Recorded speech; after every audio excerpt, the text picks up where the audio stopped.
This video will cover filling out the file area for a 2D image. We are using the Oxygen XML Editor.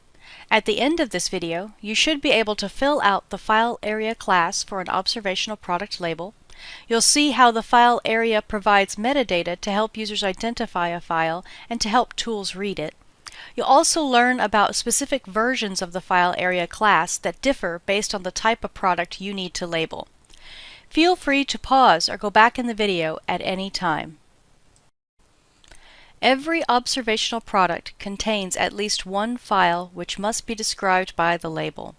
While most of a label records metadata about the scientific content of a product, the file area class contains metadata about the file itself. This includes information such as the file name and size, as well as the data structures in the file.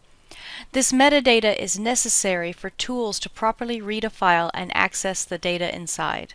File area encompasses several related classes sharing common attributes. Beyond the common attributes, each type of file area class also has a set of attributes and classes for describing particular products.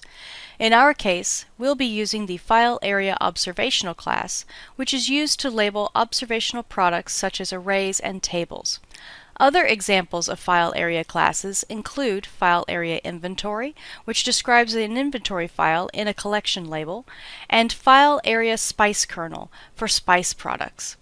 All of these share attributes for identifying the file, but differ in the constraints placed on the file's data structures.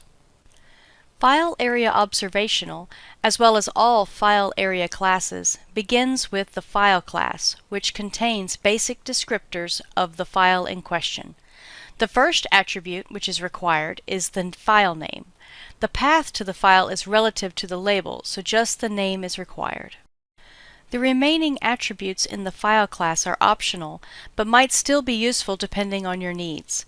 If your data are produced by a pipeline, these identifying attributes can help to verify your pipeline output. In order, these include local identifier, creation date time, file size, records, MD5 checksum, and comment.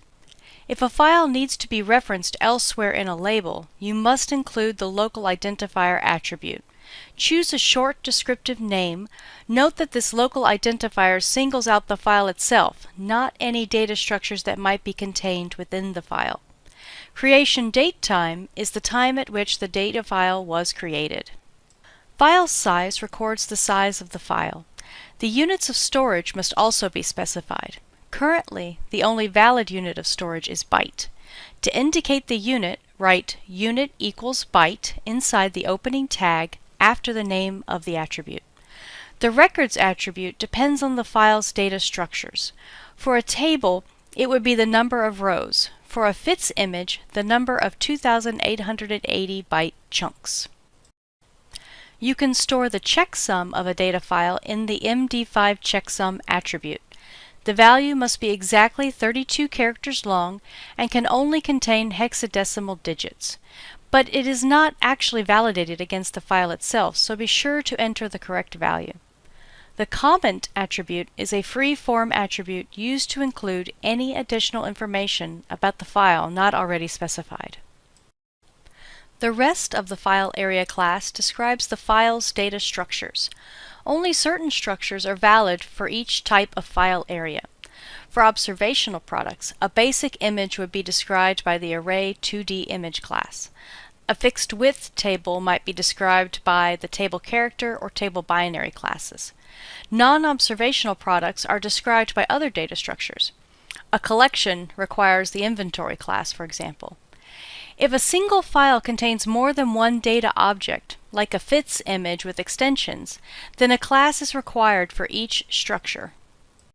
A common structure in many files is a header, which you can describe with the header class. The attributes that can appear in header are name, local identifier, MD5 checksum, offset, object length, parsing standard ID, and description. The name attribute is optional and exists if you want to provide a human-readable identifier for the object.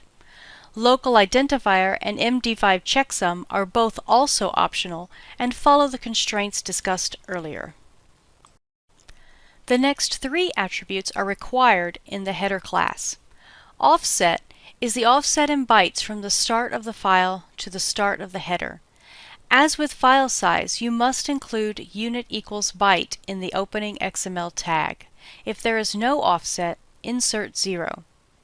Object length is the size of the header in bytes. The parsing standard ID attribute is chosen from a list of available terms spelled out in the core PDS data dictionary. The value indicates how the bytes in the header object should be read. For example, the format might be 7-bit ASCII text, UTF-8 text, or FITS 3.0. The final attribute, description, is an optional place to give users additional information about the header object, if required. The file area class appears last in a label. File area observational follows reference list. If your label describes multiple files, the class can be repeated for each file. Thank you for watching this video, which covered filling out the file area for a 2D image. In this video, we covered how to fill out the file area class for an observational product label, how the file area provides metadata to help users identify a file and to help tools read it, and learned about specific versions of the file area class that differ based on the type of product you need to label.